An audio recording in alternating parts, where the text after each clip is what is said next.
siap kau bentuk, jadikan kami seperti Samuel kecil yang taat dengar-dengaran.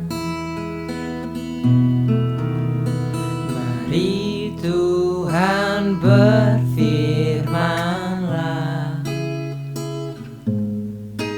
hati kami telah siap kau bentuk, jadikan kami seperti Samuel kecil yang taat dengar-dengaran. Jadikan saya seperti Samuel kecil yang taat dengar-dengaran. Shalom Bapak Ibu kasih dalam Tuhan Yesus Kristus, senang sekali kembali kita ketemu meskipun hanya dalam satu tayangan. Nah, sebelum saya menyampaikan firman Tuhan ini, saya ingin memberitahu kepada Bapak Ibu bahwa minggu depan, yaitu tanggal 3 Mei, minggu pertama, kita akan kembali mendengarkan firman Tuhan melalui rekaman. Sekaligus Bapak Ibu, saya akan direkam mengenai perjamuan kudus. Jadi tanggal 3 Mei itu kita akan mengadakan perjamuan kudus di rumah masing-masing. Dan nanti saya akan yang memimpin perjamuan kudus tersebut. Jadi Bapak Ibu nanti di rumah tinggal makan, minum, kemudian berdoa, menikmati berkat perjamuan kudus. Baik, kita akan berdoa. Bapa, dalam nama Tuhan Yesus Kristus, kami bersyukur pada saat ini kembali kami diberikan kesempatan untuk mendengarkan firman-Mu. Dan sekarang kami rindu dan siap diberkati dengan firman-Mu. Pakai hamba-Mu ini Tuhan, urapi, kuduskan dengan darah Yesus. Kami sambut berkat firman-Mu. Haleluya. Amin. Nah, tema firman Tuhan kita minggu ini ialah pengharapan di tengah-tengah kegoncangan. Pengharapan di tengah-tengah kegoncangan. Kita baca kitab Ibrani pasal 12 ayat 26 sampai 27. Waktu itu suaranya menggoncangkan bumi, tetapi sekarang ia memberikan janji, satu kali lagi aku akan menggoncangkan bukan hanya bumi saja, melainkan langit juga. Ungkapan satu kali lagi menunjuk kepada perubahan pada apa yang dapat digoncangkan. Karena ia dijadikan supaya tinggal tetap apa yang tidak tergoncangkan.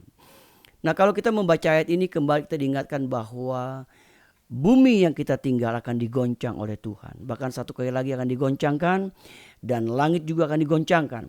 Dan kegoncangan ini akan membawa perubahan kata Alkitab. Nah, saat ini kita tahu bahwa dunia kita sedang dilanda oleh kegoncangan, yaitu dengan adanya COVID-19 yang kita kenal dengan virus corona. Saat ini dunia sedang digoncang. Nah, sebagai orang percaya, maka kita tetap memiliki pengharapan di tengah-tengah kegoncangan. Nah, pertanyaannya, pengharapan apa di tengah-tengah kegoncangan yang kita alami sebagai orang percaya? Ada 3 hal yang kita akan pelajari pada saat ini, yaitu yang pertama, Bapak Ibu. Yang pertama, dikatakan dalam ayat 28, jadi karena kita menerima kerajaan yang tidak tergoncangkan, mari kita mengucap syukur dan beribadah kepada Allah menurut cara yang berkenan kepadanya dengan hormat dan takut, sebab Allah kita adalah api yang menghanguskan. Nah, pengharapan kita di tengah-tengah kegoncangan yang pertama adalah bahwa kita akan menerima kerajaan yang tidak tergoncangkan. Amin. Jadi kita akan menerima kerajaan yang tidak akan tergoncangkan. Nah, kalau kita akan menerima kerajaan yang tidak tergoncangkan, Bapak Ibu, maka di tengah-tengah kegoncangan yang kita alami saat ini, Alkitab mengajarkan di mana kita harus mengucap syukur. Kita harus belajar mengucap syukur di tengah-tengah kegoncangan. Mungkin hari-hari ini Bapak Ibu sedang mengalami kegoncangan terhadap pekerjaan, terhadap usaha kita, terhadap kesehatan kita. Alkitab berkata, tetap belajar mengucap syukur. Meskipun susah, meskipun sulit, kita diajar untuk tetap mengucap syukur dalam segala keadaan. Karena ayat itu berkata, itulah yang dikehendaki Allah dalam hidup kita. Dalam hal apa? Dalam hal mengucap syukur. Kemudian yang berikut, karena kita akan menerima kerajaan tidak tergoncangkan, maka Alkitab mengajarkan kita kembali, yaitu agar kita yaitu beribadah dengan cara yang berkenan. Beribadah dengan cara yang berkenan, dengan hormat, takut, dan gentar kepada Tuhan. Bapak Ibu, ingat, ibadah yang berkenan.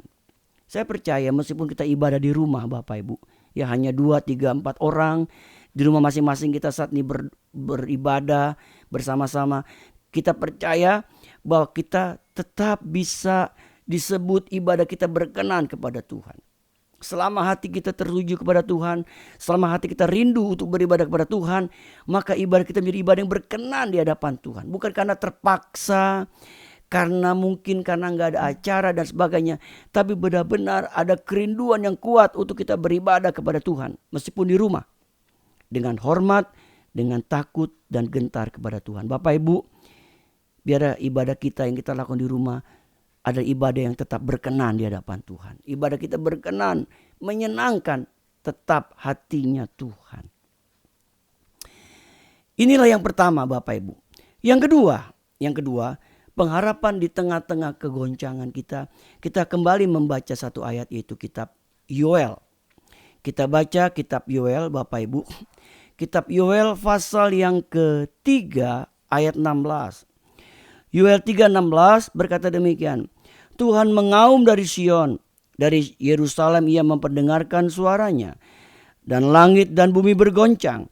Tapi Tuhan adalah tempat perlindungan bagi umatnya dan benteng bagi orang Israel. Tetapi Tuhan ada tempat perlindungan bagi umatnya. Bapak Ibu Tuhan, pengharapan apa yang kedua di tengah-tengah kegoncangan? Yang kedua yaitu bahwa di tengah-tengah kegoncangan kita mempunyai Tuhan sebagai tempat perlindungan hidup kita. Amin. Kita mempunyai tempat perlindungan di mana Tuhanlah yang menjadi tempat perlindungan kita di tengah-tengah kegoncangan yang kita alami hari-hari ini. Nah, kalau kita membaca ayat ini Bapak Ibu Tuhan, sebenarnya di awal dengan perkataan Tuhan mengaum dari Sion, dari Yerusalem ia memperdengarkan suaranya. Kalau kita baca dalam buku terjemahan, kata mengaum atau memperdengarkan suaranya itu berbicara Allah itu sedang murka dengan umatnya. Nah, ada orang memberikan banyak pandangan-pandangan mengenai COVID-19 ini. Ada yang mengatakan COVID-19 ini tanda Allah sedang murka. Allah sedang murka kepada dunia, mengingatkan kepada dunia. Kemudian ada yang mengatakan COVID-19 ini adalah ulah dari kejahatan manusia. Jadi ini dibuat di mana ada kejahatan di dalamnya. Terlepas dari semua itu Bapak Ibu Tuhan, di tengah-tengah kegoncangan yang kita alami, kita tetap memiliki pengharapan, yaitu apa? Tuhan tempat perlindungan bagi umatnya. Nah, Bapak Ibu Tuhan, kalau kita membaca dalam kitab Mazmur pasal 91, Bapak Ibu, kita baca Mazmur 91 yang terkait dengan tentang perlindungan Allah, perlindungan Tuhan, dikatakan begini. Mazmur 91 ayat 1 sampai 2. Orang yang duduk dalam lindungan yang maha tinggi dan bermalam dalam naungan yang maha kuasa, ia akan berkata kepada Tuhan, tempat perlindunganku dan kubu pertahananku, Allahku yang kupercayai. Bapak Ibu, kitab Mazmur ini menawarkan Bapak Ibu, menawarkan keamanan bagi anak-anaknya, yaitu mereka yang menyerahkan diri pada kehendak dan perlindungan yang maha kuasa. Jadi kita lihat di sini adalah Mazmur ini menawarkan keamanan bagi anak-anaknya, yaitu mereka yang menyerahkan diri pada kehendak dan perlindungan yang maha kuasa, dan setiap hari berusaha untuk hidup di hadapannya, dan setiap hari berusaha untuk hidup di dalamnya. Menawarkan perlindungan buat kita. Nah, ayat yang kita baca, ayat 1 dan kedua, ada 4 Bapak Ibu. Ada 4 nama untuk Allah yang kita baca. Ada 4, yaitu 4 nama untuk Allah yang melukiskan aspek-aspek yang berbeda dari perlindungannya. Yang melukiskan aspek-aspek yang berbeda dari perlindungannya. Yang pertama, kata yang maha tinggi. Orang yang duduk dalam lindungan yang maha tinggi. Kata maha tinggi ini menunjuk bahwa ia lebih besar daripada ancaman apa saja yang kita hadapi. Ia adalah Allah yang lebih besar daripada ancaman apa saja yang kita hadapi. Jadi jangan takut Bapak Ibu. Dia Tuhan yang maha besar dari ancaman apapun yang akan kita hadapi. Kemudian yang kedua, kata yang maha kuasa. Kata yang maha kuasa yang bermalam dalam naungan yang maha kuasa. Ini menunjukkan bahwa ia lebih besar, Bapak Ibu kasih Tuhan, bahwa kuasanya yang dapat menghadapi dan mengalahkan musuh. Ini menunjukkan bahwa kuasanya yang lebih besar, yang lebih hebat, yang dapat menghadapi dan mengalahkan musuh. Kita bersyukur kuasanya Tuhan dapat menghadapi dan mengalahkan semua musuh. Kemudian yang ketiga, itu kata Tuhan. Kata Tuhan di sini artinya atau dapat diartikan atau menunjuk kepada kehadirannya bersama dengan kita. Jadi kata Tuhan di sini menunjuk kepada kehadirannya bersama kita. Dia hadir bersama kita. Artinya dia Immanuel yang beserta dengan kita, yang menyertai hidup kita. Yang keempat, kata Allahku. Kata Allahku ini adalah Allah yang memilih untuk bergaul secara intim dengan mereka yang mengandalkan dirinya, yang mengandalkan Tuhan, yang hidupnya mengandalkan Tuhan. Jadi Tuhan yang memilih untuk bergaul secara intim kepada kita. Kepada kita orang yang mengandalkan dirinya, kita andalkan dirinya. Nah, berkaitan dengan perlindungan Tuhan, Bapak Ibu Tuhan, di sini kita diajar untuk meyakini bahwa Allah adalah benar-benar yang menjadi tempat perlindungan kita. Amin. Nah, tidak ada yang dapat terjadi menimpa kita. Kecuali, saya ulangi Bapak Ibu, tidak ada yang dapat terjadi menimpa hidup kita. Kecuali Allah mengizinkan itu terjadi. Bicara tentang perlindungan Allah, berarti Allah betul-betul melindungi kita. Dia tidak membiarkan kita ditimpa apapun. Kecuali Dia mengizinkan itu terjadi dalam hidup kita. Bapak Ibu, kebenaran ini tidak berarti bahwa kita hidup tidak akan mengalami masa sulit, masa sukar, masa-masa yang tidak menyenangkan, bahkan masa-masa yang pahit sekalipun. Tuhan kalau izinkan kita melewati hal demikian, melewati masa-masa sulit, masa-masa pahit, masa-masa tidak menyenangkan, berarti apa Bapak Ibu? Berarti Allah sedang membawa kita untuk kita masuk hidup demi kebaikan kita. Demi kebaikan kita. Ingat ayat Alkitab dalam Roma 8:28, kita tahu sekarang bahwa Allah turut bekerja dalam hidup kita untuk mendatangkan kebaikan bagi orang yang terpanggil sesuai dengan rencananya. Bapak Ibu, jadi kalau Allah izinkan kita mengalami masa-masa sulit, masa sukar, masa-masa tidak menyenangkan dalam hidup kita, berarti Allah sedang membawa kita untuk mendatangkan kebaikan bagi hidup kita, agar hidup kita lebih baik di hadapan Tuhan. Nah, hari-hari ini mungkin kita sedang mengalami banyak kegoncangan Bapak Ibu. Banyak kegoncangan. Mungkin kita sedang mengalami kegoncangan ekonomi, kita mengalami kegoncangan di dalam pekerjaan, dalam usaha, kita mengalami kegoncangan di tengah-tengah kesehatan kita, ya.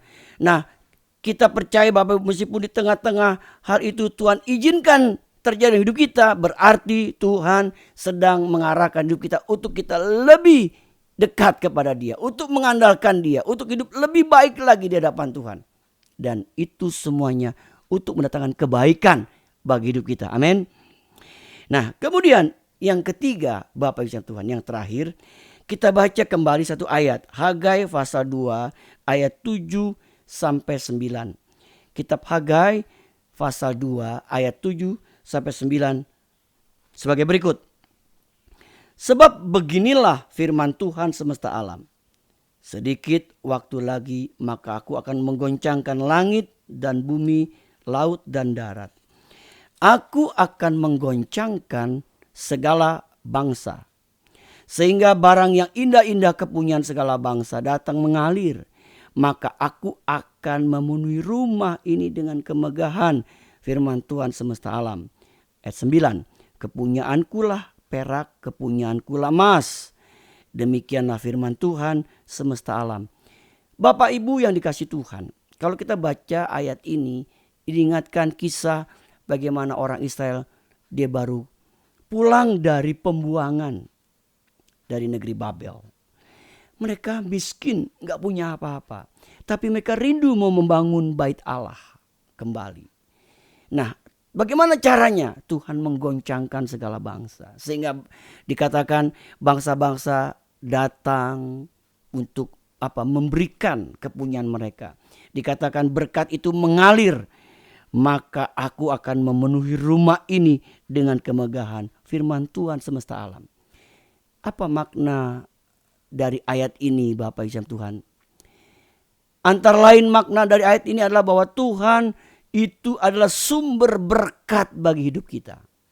Nah, di tengah-tengah kegoncangan yang kita alami, Bapak Ibu Saudara kasih Tuhan, kita tetap memiliki pengharapan. Kenapa? Karena kita punya Tuhan yang jadi sumber pengharapan hidup kita. Dan Dia sebagai apa? Sebagai sumber berkat bagi hidup kita.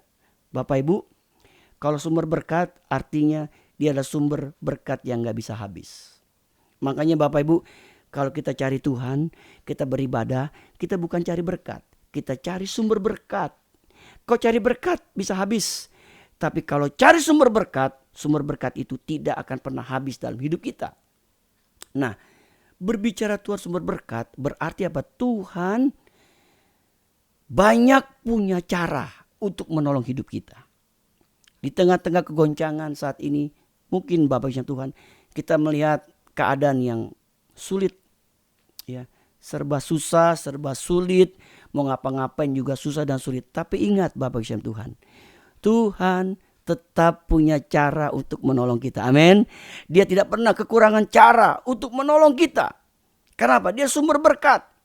Kalau kita baca di kisah di Alkitab Bapak Ibu, ada seorang janda. Ya, janda Bapak Ibu, janda yang miskin, ya. Dia ditagih hutang. Punya anak 2. Anak itu mungkin mau dijual untuk bayar hutang.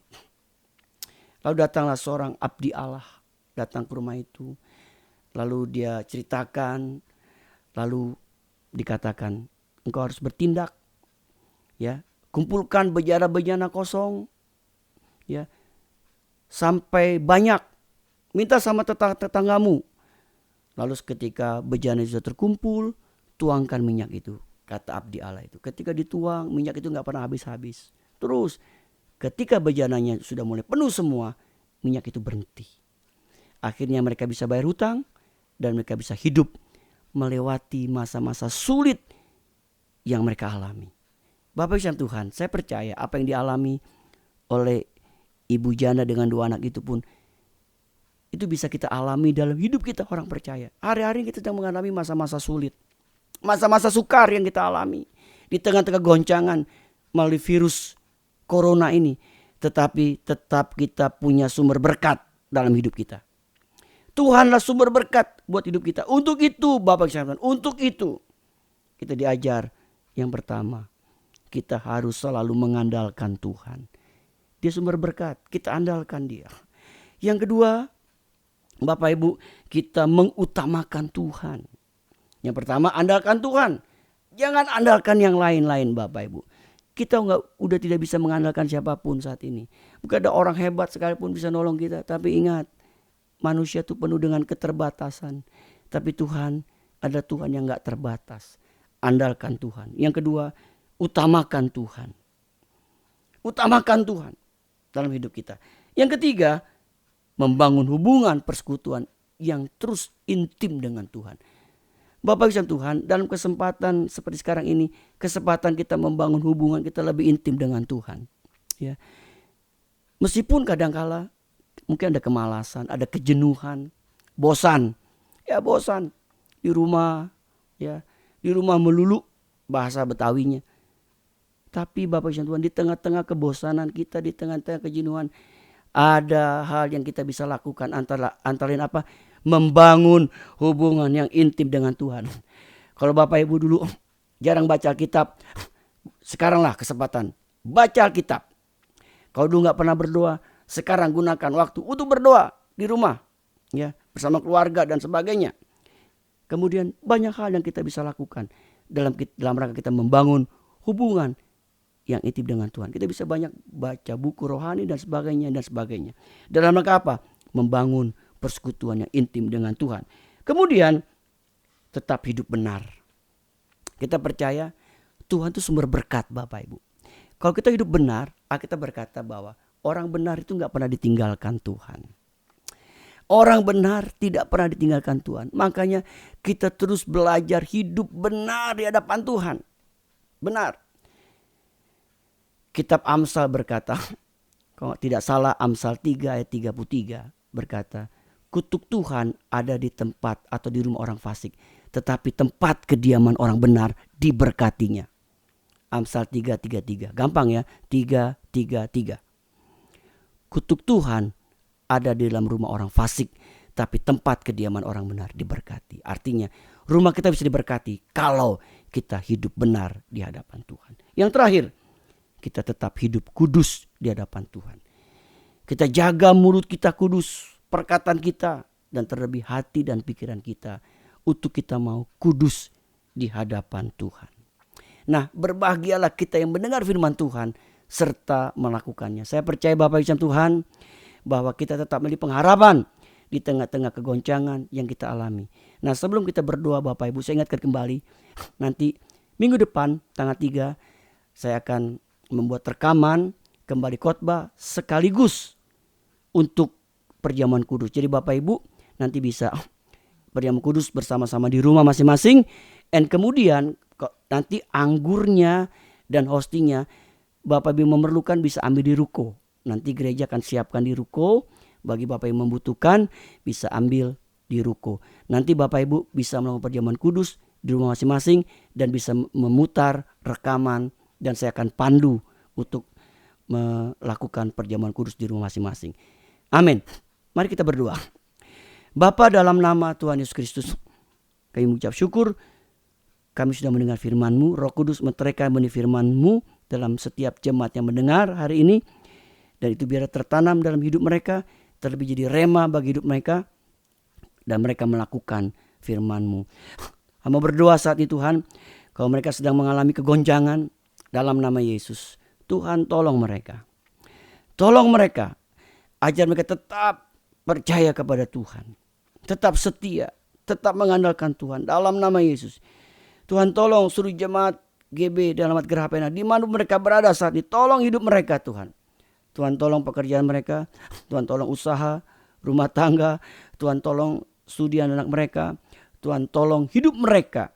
Tuhan lindungi mereka dari yang jahat, tutup bungkus mereka dengan darah Yesus sehingga mereka aman dalam lindungan Tuhan yang sempurna. Dan setiap kami punya masalah, kami percaya Tuhan akan buka jalan, memberikan kami kemenangan, kesanggupan untuk kami menghadapi masalah ini. Terpujilah nama Tuhan kekal selama-lamanya. Bapak Ibu, mari arahkan hati kita kepada Tuhan. Sekarang terimalah kembali berkat dari Bapa kita di surga, cinta kasih daripada Tuhan kita Yesus Kristus, dan persekutuan bersama Roh Kudus menyertai hidup kita hari ini sampai Maranatha. Tuhan Yesus menjemput kita kembali. di awan-awan yang permai. Terima kasih Bapa. Haleluya. Amin. Sampai ketemu di minggu berikutnya. Tuhan Yesus memberkati kita semua. Amin.